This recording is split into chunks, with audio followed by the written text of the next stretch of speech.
India TV YouTube channel को subscribe करें और बेल आइकन दबाएं। नमस्कार, स्वागत है आप सभी का कुरुक्षेत्र में। मैं हूं सौरभ शर्मा। 2021 का सबसे बड़ा चुनावी संग्राम शुरू हो चुका है और आज शनिवार का दिन है और आज भी जबरदस्त पॉलिटिकल एक्शन हुआ। बंगाल, तमिलनाडु और जम्मू तक में राजनीति का ट्रेलर दिखा।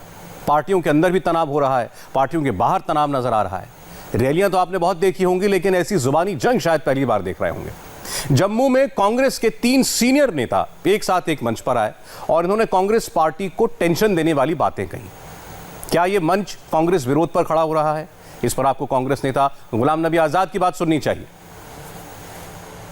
हमारे साथ गुलाम नबी आजाद साहब हैं। आज जम्मू कश्मीर में हैं। जम्मू में खासतौर से गृह राज्य है उनका, और आज G23, हालांकि आप बार बार कहते हैं कोई G23 नहीं है, लेकिन 7 दिग्गज जो हैं उस G23 के आज जम्मू में दिखे। आपने उस मंच से कहा कि मैं पार्लियामेंट से रिटायर हुआ हूं, पॉलिटिक्स से रिटायर नहीं हुआ हूं। तो अब आजाद साहब आगे क्या करेंगे? आगे घूमेंगे पूरे देश में कांग्रेस को मजबूत करने के लिए। प्रदेश में भी घूमेंगे, देश में भी घूमेंगे। इस वक्त की जो पुकार है वो सेक्युलरिज्म को जिंदा रखने के लिए, उसको मजबूत करने के लिए है। एक तरफ से चीन का खतरा है, पाकिस्तान का खतरा है, तो हमें अगर उनके साथ मुकाबला करना है तो देश बटा नहीं होना चाहिए, देश यूनाइटेड होना चाहिए, एक देश होना चाहिए, श्रेष्ठ देश होना चाहिए। उसी का तभी हम मुकाबला कर सकते हैं।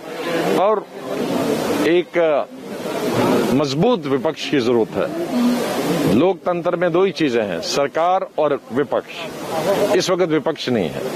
विपक्ष मतलब जिससे सरकार डरे। विपक्ष उसी को कहते हैं जिससे सरकार डरे।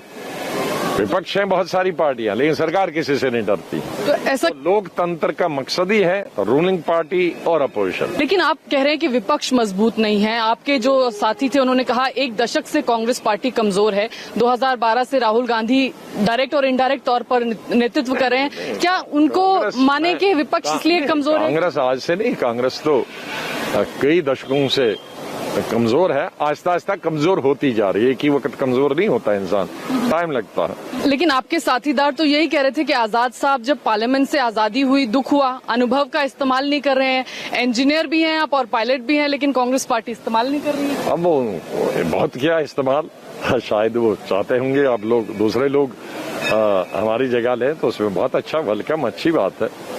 और उसमें कुछ हालात भी ऐसे थे कि उनके जम्मू कश्मीर में विधानसभा ही नहीं है। मैं तो जम्मू कश्मीर से MP था। यहाँ विधानसभा नहीं है, स्टेट नहीं है, इलेक्शन नहीं हुए हैं।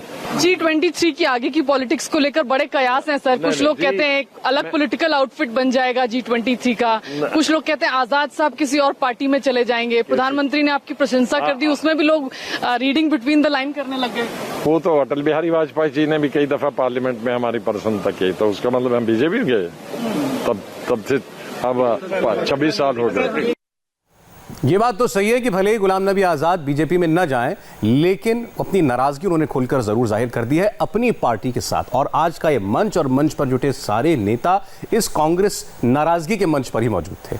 लेकिन इस वक्त सबसे जबरदस्त सियासी हंगामा बंगाल में चल रहा है, जहां बीजेपी के रथों में तोड़फोड़ की गई और इससे एक नई चिंगारी सुलग उठी है। कोलकाता से ये बड़ी खबर आपको बताएंगे एक छोटे से ब्रेक के बाद। और 6:20 पर आज इसी बात पर कुरुक्षेत्र कि आखिर मोदी का ये विजय रथ बंगाल में रोकेगा कौन?